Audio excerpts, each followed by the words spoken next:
अपने छोटे बेटे के मुंडन के बाद हम हमारे ससुराल में 5 दिन का स्टे करने वाले हैं। जब भी हम अपने ससुराल जाते हैं अपनी जेठानियों के यहाँ इनवाइटेड होते हैं, क्योंकि हमारी सासू माँ अलग रहती हैं। जेठानियाँ भी सब अलग रहती हैं लेकिन आसपास ही रहती हैं। तो जेठानियाँ कहती हैं कि आप खाना मत बनाओ और यहाँ पे ही खाना खाने आ जाओ। तो कहीं पे लंच होता है, कहीं पे डिनर। आज हमारी पहले दिन का लंच हमारी सबसे बड़ी वाली जेठानी जी के यहाँ पे था। लंच में बना है चपाती और तोरई की सब्ज़ी, और हम लोग हमारी बड़ी जेठानी के यहाँ ही रुके थे। तो सुबह वहाँ कंजक पूजन था।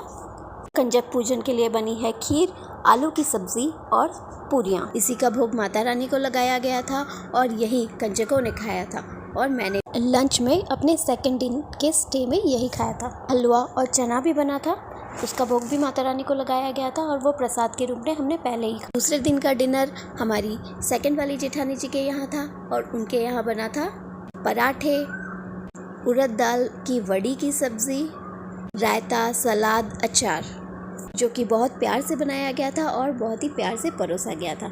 मेरा छोटा सा बेटू भी इस खाने को बहुत अच्छी तरह से एंजॉय कर रहा था। तीसरे दिन का लंच मैंने अपनी सासू माँ के यहाँ पे बनाया था।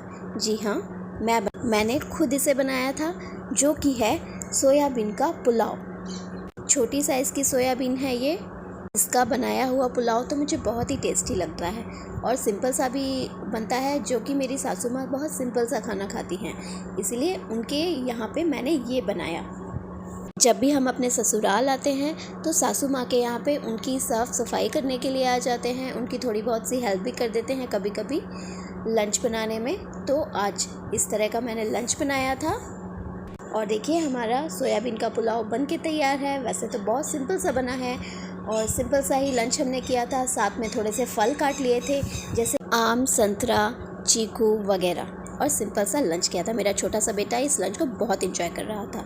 सासू माँ के यहाँ लंच करने के बाद उसके बाद हम मार्केट चले गए थे। तो वहाँ तो मार्केट में गोलगप्पे खाना तो मैंडेटरी है, तो वहाँ पे हमने एंजॉय किए अपने गोलगप्पे। जी हाँ, ससुराल के गोलगप्पे। तीसरे दिन का शाम का डिनर हमारी चौथी वाली जेठानी जी के यहाँ पे था, जिसका शूट मैं किसी कारण से नहीं कर पाई थी। उनके यहाँ डिनर पे बना था पराठे, तरी वाली देसी स्टाइल की आलू की सब्ज़ी, बूंदी का रायता, अचार एंड सलाद। जी हाँ, गर्मियों का मौसम है और मैंने सबसे पहले ही कह दिया था कि बहुत सिंपल सा खाना बनाएं ताकि पचने में गर्मियों के मौसम में आसान रहे और किसी तरह की हैवीनेस फील ना हो। आज रात यानी कि चौथे दिन का आखिरी डिनर मेरी सबसे बड़ी वाली जेठानी जी के घर पे था और उनके यहाँ पे बना था बूंदी का रायता, थोड़ी सी खीर, चपातियाँ, बैगन का भरता और सलाद। कल सुबह यानी कि 5वें दिन अर्ली मॉर्निंग हम यहाँ से निकल जाएंगे अपने घर के लिए, जहाँ पे हम रहते हैं हमारी सरकारी क्वार्टर्स में। अपने जेठानियों के द्वारा बने गए इस देसी स्वाद और देसी खाने को मन में रखते हुए हम घर के लिए निकल चुके हैं। रास्ते में मेहंदीपुर बालाजी के लिए रुके, वहाँ दर्शन किए और फिर वहाँ पे रुक के हमने ये ब्रेड पकोड़ा खाया, जो कि बहुत टेस्टी, बहुत स्वाद था।